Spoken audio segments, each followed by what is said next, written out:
Hey everybody, welcome to this week's episode of App 2025. Thank you for joining. If it's your first time here, I hope that you'll find a lot to take away. We are building the app of the future today. And today's episode, we're going to talk about Amazon SNS and Amazon SQS and how you can simplify your architecture and at the same time make it a lot more resilient using these two services. If you've seen the previous episodes, you know I get excited about the services that we talk about because I genuinely like to build with them. They give you so much power and flexibility to let you think about features. And these two in particular are two of my favorites. These are old school serverless services back 5 and 10 years before that was even a term. They're incredibly robust. They're sort of foundational in the theory of distributed systems. So if you've been building any sort of distributed application, the concept should be familiar. And they're hugely relevant today. They integrate very well with Amazon EventBridge. And we're going to get into some of that today.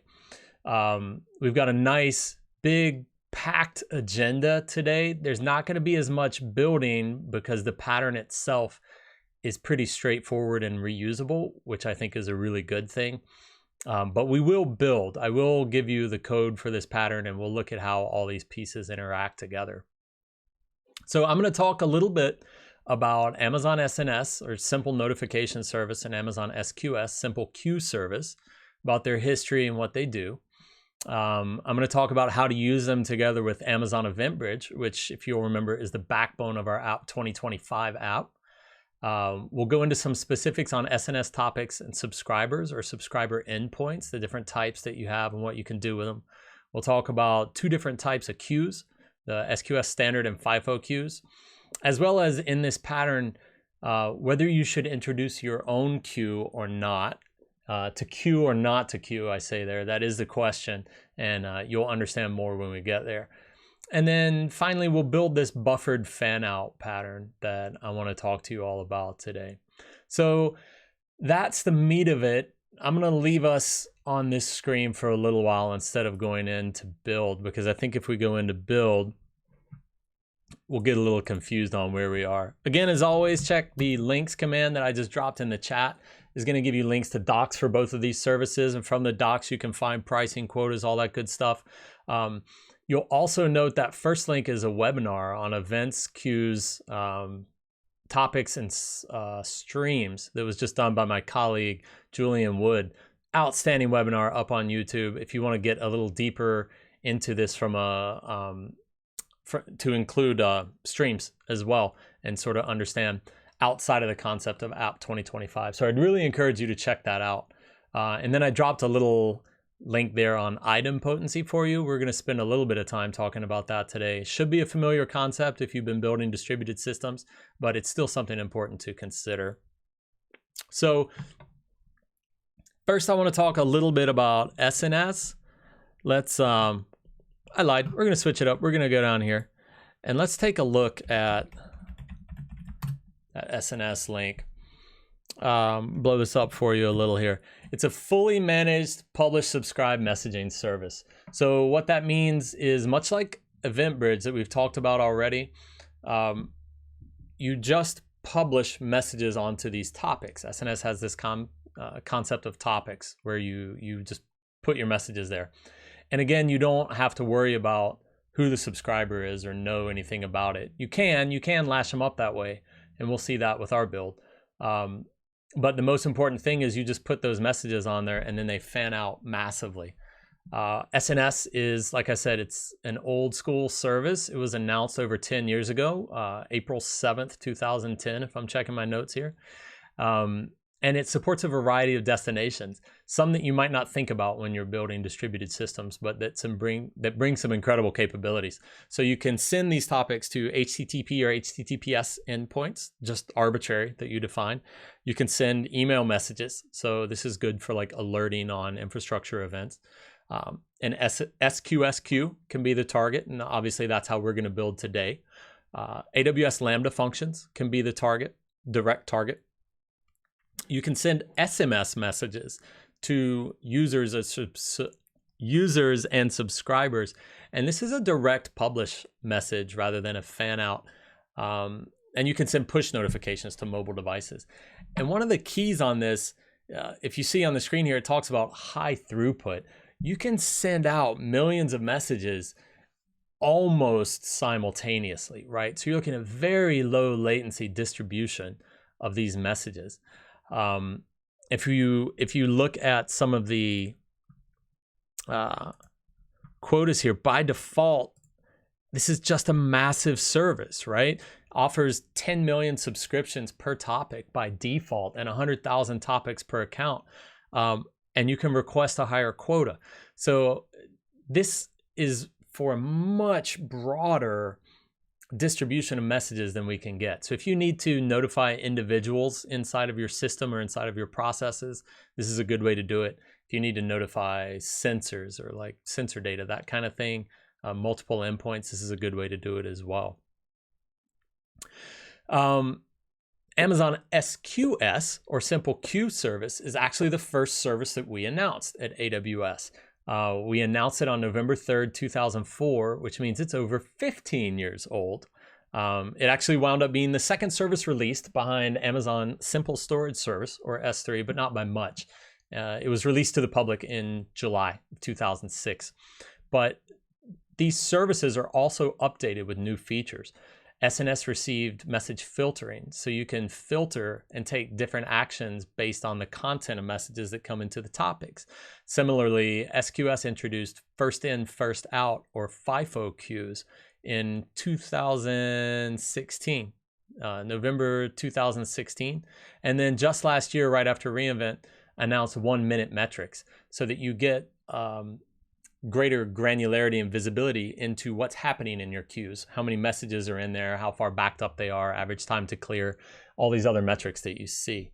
And again, SQS is just a workhorse of a service built to carry so much load. When you look at quotas and restrictions here, if my links work, which they don't, that's okay. I know how to scroll, y'all. Oh, I scroll right past it. I mean, look at this. You can create any number of message queues. A single queue can contain an unlimited number of messages. You only have 120,000 in flight at any given time for a standard queue. So lots and lots of throughput, lots and lots of volume here. The stat that I hope is safe to release that we talked about, Amazon uses SQS queues internally. And so as a single service, we've seen upwards of 25 million messages per second coming on here. That's peak load. So again, when you think about just the sheer capacity there, 25 million messages per second coming into a queue means you're really well buffered from whatever's happening downstream in your services. And again, just like SNS, SQS is an old school serverless service back before that was a term. You don't have to say, I expect this many messages per second, or I need, this many instances at this size. You just define a queue and start throwing messages in it. Same thing with the topics. Define a topic, start spraying messages at it. These things, you don't have to think about that for you. So they're sort of foundational serverless services for us here at AWS. Again, when we talk about these, you'll hear some similarities, right, with Amazon EventBridge. But these are all distinct services designed to work together very well. So in our App 2025 architecture up until now, what we had was a custom event bus running left to right, putting business events on that bus and picking them up with workflows. Those were direct integrations with AWS step functions workflows, both express workflows for quick running processes and standard workflows for using callbacks and the wait for task token type jobs. What SNS and SQS enable you to do here is a couple things. One, remember that the rules that we defined on the event bus are limited to 5 targets. But in a production system, you may have certain rules or certain types of messages that you know are going to be of interest to a large number of consumers. And rather than repeating those rules and chewing up the number of rules you're allowed on the bus, or rather than trying to, arbitrate who gets access to those rules, you can just have the target for that rule be an SNS topic. And then the SNS topic can in turn have these millions of subscribers. Like we talked about 10 million subscribers by default for a single topic.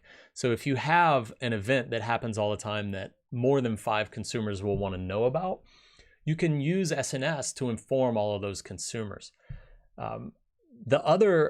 So that's how you would connect SNS into EventBridge.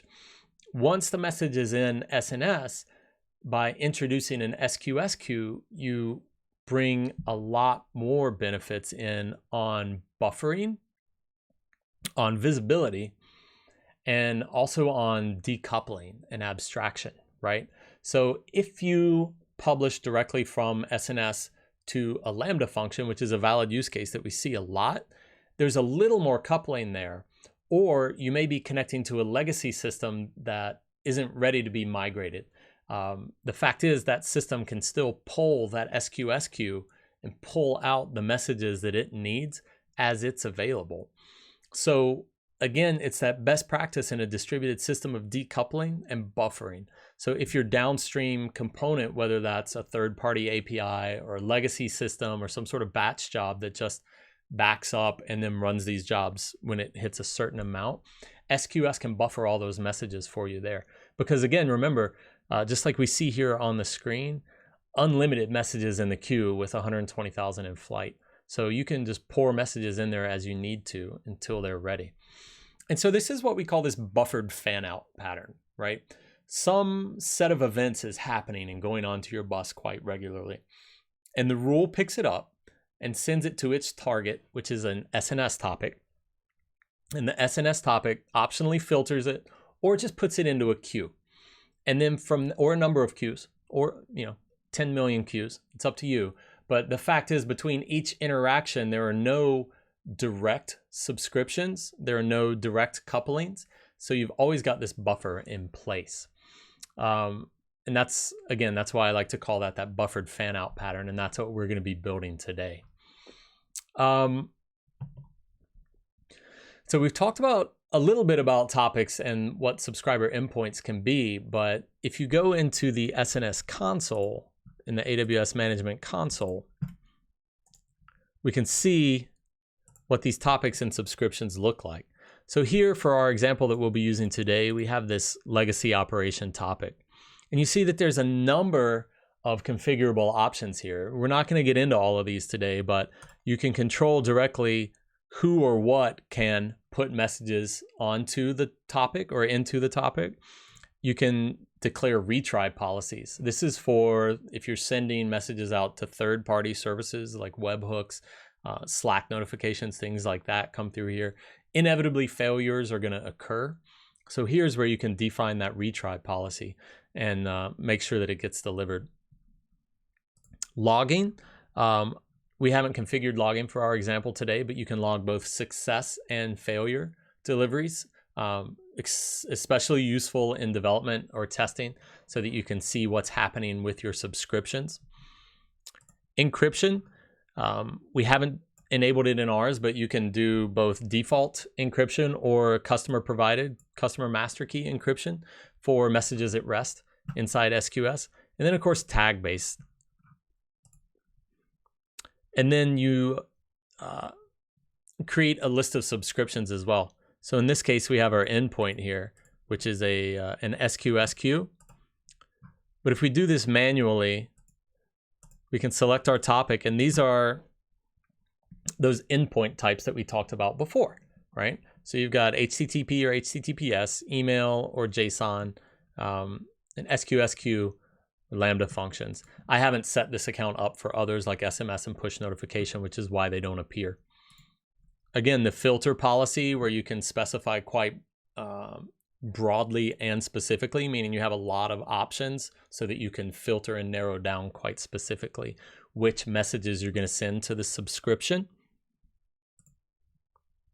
and then redrive policies for dead letter queues so that you can tell where to send undeliverable messages. So you can see that the topic itself doesn't have to handle filtering, right? The topic can be, here's every message related to customer accounts. And the subscription itself can be, okay, I want all customer accounts that are delinquent more than 90 days, or, you know, last activity was more than 30 days, 60 days, etc. So that the subscriptions themselves give you another level of paring down to only the messages that you need inside your account. Then if I go over here, let's talk about SQS queues for a little bit, because I mentioned there were two types. These are just classic queues in distributed computing, right? Put messages in, take messages out. In general, the first messages into the queue are going to be the first messages out of the queue, but that's not guaranteed unless you look at FIFO queues. And the difference with FIFO queues and standard queues is that FIFO queues have a little lower throughput, but they have strict ordering and deduplication of messages. So you're looking at one-time only processing of messages that come in there. Now, don't get sloppy here. What this means is that the queue is going to handle deduplication of incoming messages so that a message is only received and acted on once. But if it's sending it off to something else to retry, that interaction could always fail, happen again, not complete in time and be retried, but then be completed twice. And this is where this concept of idempotency comes up, all right?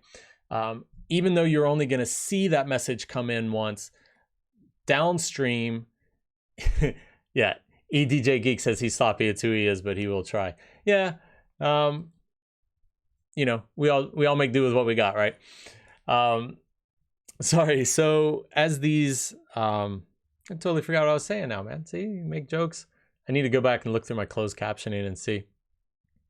As these messages come in and are worked on, just because they're deduplicated inbound doesn't mean that downstream things can't happen. So always be aware of that. There's a link in here. Again, I'll drop the links in the chat, but if I can get over to the chat on my computer, because who knows how computers work anymore. There's a link in there if you see called Lambda idempotency, and that'll take you to a blog post on how to ensure that you're only processing messages once. Typically you do something like take the message ID and write it out to DynamoDB. Check for the existence of that ID before you begin processing so that you don't duplicate efforts. All right. And then we had this question about to queue or not to queue. Idempotence, UK. Yeah, thanks EDJ Geek for dropping that definition in here. It's the property of certain operations in mathematics and computer science whereby they can be applied multiple times without changing the result beyond the initial application. So think about, it's a good place to put an example in here. Think about if you got an ATM transaction, right? And you deposit $100 and there's a network error after it sends that deposit, but before it's recorded. And it made it, but you haven't gotten the confirmation back. And so it retries. Now you've got two in-flight requests. And if you don't think about idempotency, you're basically just going to deposit $100 or units of local currency for wherever you are once, and then catch the second message and process it again. With idempotency checks, you say, okay, this is transaction ID, unique ID, ABCD, deposit $100. And then you get it again, and it says, I've already processed this transaction. So no matter how many times it receives that similar or that same message, it's not going to modify the outcome. You can apply that message over and over, but you only ever add $100 one time. And that's what idempotency is. So thanks for dropping that definition in there, big guy. Appreciate you. So we were going to talk about to queue or not to queue. Because in this buffered fan-out pattern that we're going to build, we have an event bridge rule to an SNS topic to an SQS queue to presumably an AWS Lambda function out the other side, right? But I also mentioned that we can just set up to have an SNS topic published directly to an AWS Lambda function. And in fact, that's the same architecture, because SNS is going to handle the retries and the buffering and the polling and the messaging and all of this. And it does that by using SQS under the hood. The difference in these two is there's two key differences. One, that may be a good pattern for you. You have to decide. One difference is you won't have visibility into that queue because it's owned by AWS. So you won't know how many messages are in there. You won't see it in your account. You won't be able to flush it, purge it, change the redrive on it after definition. The other is it's that tighter coupling with Lambda, when in actuality, you could create a queue and have Lambda functions pull messages off and your legacy compute pull messages off at the same time and compare the results to be sure that you are seeing what you expect to see, or you could move back and forth. So again, it goes back to that question of decoupling. But again, these benefits of retries and redrives, I'm sorry, y'all, I don't know what's going on with my throat today. The benefits of the retries and redrives are already there, even if you go directly from your SNS topic to your Lambda function. All right. One other thing that I want to talk about here is service integrations. We had done an episode on service integrations from the AWS Step Function series a couple weeks ago. And these are good examples where all of these can sort of pass messages back and forth to one another as service integrations without executing Lambda functions. So, your SNS topic can publish to your SQS queue. Your event bridge rule can target an SQS queue or an SNS topic, etc. It's just a nice declarative way to define that connection, and then you remove the problematic aspects of undifferentiated imperative code, right? You don't have, libraries and checks like this. You don't have the same deployment issues because you've just given that declarative thing. So all of the typical benefits from service integration stand. So let's jump into Visual Studio Code here. We'll do a quick refresh on what we have.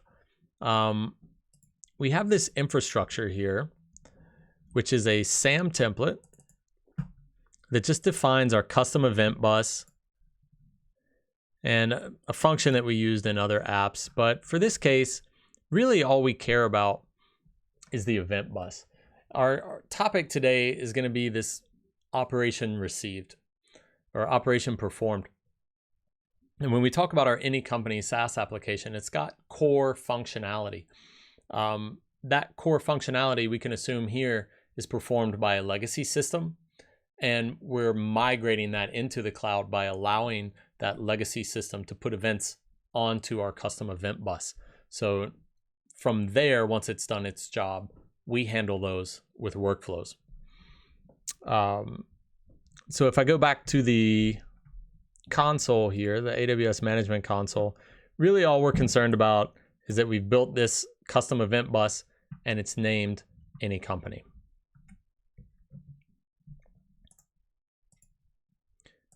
And so today we'll be working in operations. And this is where I said we were concerned with that named event bus, because we have to know where to listen or where our rule attaches. It's going to attach to the any company event bus. And again, I apologize on my throat. Let me take a break here and look at the checks here. EDJ Geek, a great way when using DynamoDB is to use conditional checks in DynamoDB. That's right. That's right. I'm pretty sure that he has done that himself. All right, keep driving on here. So this defaults to the value that we've already given it. That's great. We have our legacy operation rule. And again, we talked about this buffered fan out pattern is a rule to a topic to a queue, right? And so you see in, where does that hit? Line 40. We've already defined all of this. Now we had to have a parameter here, but in 40 lines, we've been able to define that. There's one more thing we need to put here, which is the policy to allow us to publish the messages. But that's it. This is a straightforward, powerful, but simple pattern that you can pick this up and use it as a nested stack to create this pattern for any number of resources in your application. So again, this rule is just copied over from what we've built previously in the customer's application. It's going to listen on our custom event bus for operation performed events, come from our source, same as the other we've defined, com.anyCompany, and then the detail type is the operation performed. Now, a difference to note here, when you create a target that has an SNS topic, you don't need to create a role for EventBridge to assume to invoke that topic. That's all handled behind the scenes for you. And this is in contrast to when we talk about that customer service. Where are we? Our customer service, we created a rule which was invoking a step functions workflow. For that step functions workflow, we had to define a role that enabled EventBridge to invoke that target. This is all wired up properly for us by EventBridge for SNS topics, so that's great. All we have to do here is provide the topic ARN, and then this ID is human readable name for it. All right, so this block of code takes our ingested event, puts it into the SNS topic. This block of code is all it takes to define the SNS topic. We just need to give it a name, which we've seen in the console here. There's my SNS. Go to my topics. It's legacy operation topic. And then we define a subscription. Well, what's going to subscribe to it? We have to give it a protocol and an endpoint. In this case, our protocol is SQS. And the endpoint is just a dynamic reference to this operations queue. If that wasn't easy enough, the queue gets even easier, right? This is the simple default. Now there's a lot more that we can add on here. And in fact, if we go to the SQS docs real quick, SQS docs. Let me do this differently. AWS SQS queue. We have these other properties, but they're not required. So we can do content-based deduplication for FIFO queues. We define a Boolean if we want a FIFO queue. We can have a delay in seconds if we want messages to sit in the queue for some reason. Again, KMS keys, maximum message sizes, retention periods, time to wait to receive messages, full redrive policies on what to do with these with errors. So there's a lot of stuff that we can add into our queue. And I'd encourage you to look through those docs and get a better understanding of what your use case requires. But to just get out the door, all we have to do is give it a name. And once we've given it a name, off we go. Then the final step here is we need a queue policy. So for security reasons, queues have HTTP endpoints that are used to put messages in. When you create a queue, nothing is authorized to put a message in it. Nothing. And that's great. That's what we want, right? But that means that we need to come back out then, and at some point, it's not useful until something can put a message into it. So we create this SQS queue policy. This is pretty straightforward. It's got two properties. It has a list of queues to apply this policy to, so you can reuse it. And then it has a policy document. And it's a pretty standard IAM statement where we allow the send message action. And this hurts my heart, but don't worry about this because our condition takes care of us here. We allow our send message action from any AWS account so long as this condition is met. And again, you need to specify the queue name here under queues, and you need to specify the queue ARN here under resource. So pay attention to this whenever you're defining your policies. If you're not able to get messages into your queue, this may be why. A good way to figure out what's happening there is to enable logging for your SNS topic and send failure logs to a CloudWatch logs group so that you can see what happened. And then finally, this condition is what makes everything okay, because the ARN, that's the source ARN of the message, must equal our SNS topic. So what this means is that topic name in another account cannot publish into this queue. This account with another topic name cannot publish into this queue. Anything else, EC2, ECS, whatever, cannot publish into this queue. So we've got this properly restricted so that the only thing that can do anything to this queue is our SNS topic defined in this SAM template. And the only thing it can do is send a message to that queue. Not like send them a message, but like actually put a message in that queue. So this is the core of what we want to restrict access to our queue properly. And then down here, we've just given ourselves a couple outputs so that when we run this in SAM, we get what we want. Now, I've actually deployed this already, and we've seen all of it in the infrastructure. So I just want to take a quick look at the queue. We have the permissions that we defined down here, where everybody can send messages as long as the source ARN happens to be exactly equal to this account in this region from this topic, right? We haven't defined redrive policies or encryption, but if we did, this is where you'd see them come up. And then we can take a look inside this queue. This, again, is the advantage of inserting a queue in between an SNS topic and whatever compute you use, is you can watch that volume. You get metrics on the average age or the number of messages in there.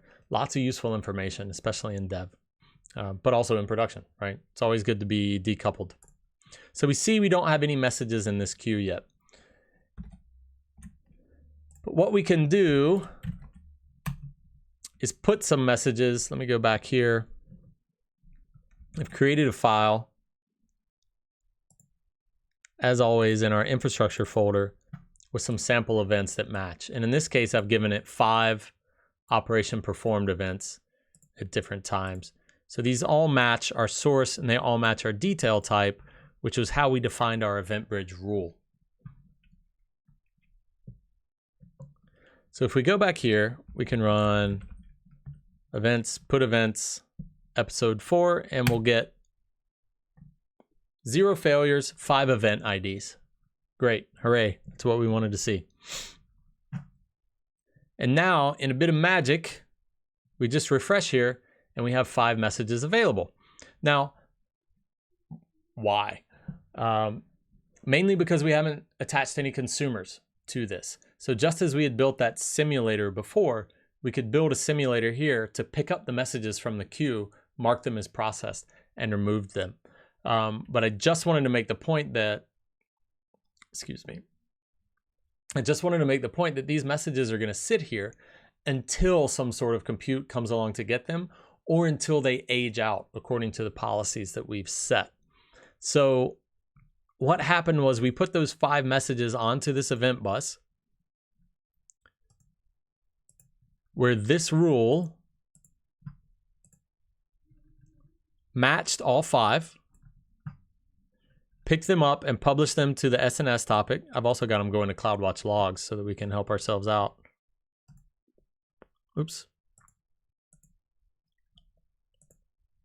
We can also see metrics for this rule here. Publish them to this topic, which has a subscription of that SNS queue, and then it put them in the queue. So in this way, events that come onto the event bus at a high rate can be sent out to a high number of consumers where they're buffered until they can be held. Hence, the buffered fan out pattern. So just a couple things to show you here. We've got this data point here where we had this triggered rule, and the invocations. Thankfully, oh, that's old. Failed invocation. I'm in the wrong block of time here. I'll have to wait for those to come up on this graph. But so again, it's gone through. We've put these events onto the bus. It's gone into the topic. It's gone from the topic into the queue. And now whatever compute, wherever, can pick those messages up, process them, and remove them from the queue when it's done. So again, if I go back and review here, we've talked about Amazon SNS and its history as a over 10-year-old service now. We've talked about Amazon SQS and its history as the first service we announced 15 years ago. We talked about the different types of SNS endpoints that we have: HTTP, HTTPS, email, push notifications, SMS, SQS, Lambda functions. We talked about SQS standard queues, where topics just come in, aren't deduplicated, and are sent out. We talked about SQS FIFO queues that, oh, y'all, I gotta sneeze. Hold on. Oh, I didn't get the mute button. I apologize. I tried. I pushed it. Didn't get it. We talked about SQS FIFO queues, where messages are deduplicated and ordered. We also talked about, thank you, EDJ Geek. We also talked about the need to manage our item potency, even when we're using FIFO queues. And then we showed how these can integrate with one another and with Amazon Event Bridge to create this buffered fan out pattern. So again, a little lighter on the code for this episode than normal, but I wanted to talk more about the history of these services because of how long they've been around. Gesundheit, I had to look that one up. It's Gesundheit in Dutch. If we have any Dutch viewers, they can back me up on this. Again, I lost it. Anyway, we talked a little more about the history of these services because of how many features there are, but also because of how stable these are, right? Like, we've got, with the policy, 70 lines of code in this file for a pattern that's applicable for anywhere from 1 consumer to 10 million consumers, from on-premise workloads to Lambda functions. Like, it's just pretty easy when you have this code to hook all that stuff up. So what I would hope is that you would take this code and take your workloads and go away and think, where is my system too tightly coupled? Or where do I think that I can't move to the cloud? And then start to challenge your assumptions there. Start to break that apart with this pattern, because it's a really good way to begin to make your applications more resilient and to make them more distributed. So with that, I'm going to wrap it a little early this week. Go and take care of my throat, see what's happening here. I appreciate your patience with me on today's stream. I hope you learned something. I hope you've got something you can take away. I hope my voice is better for next week. But thank you all for joining us. I'll be on the AWS channel next Tuesday, same time, for AWS step functions. And then I'll be back here next week where we're going to talk about service integrations for storing data. So again, we're going to move your data between services and get it into persistent storage without you having to use a Lambda function to do it. So thank you all for joining. I hope you have a good rest of your week and a good weekend, and I'll see you next week.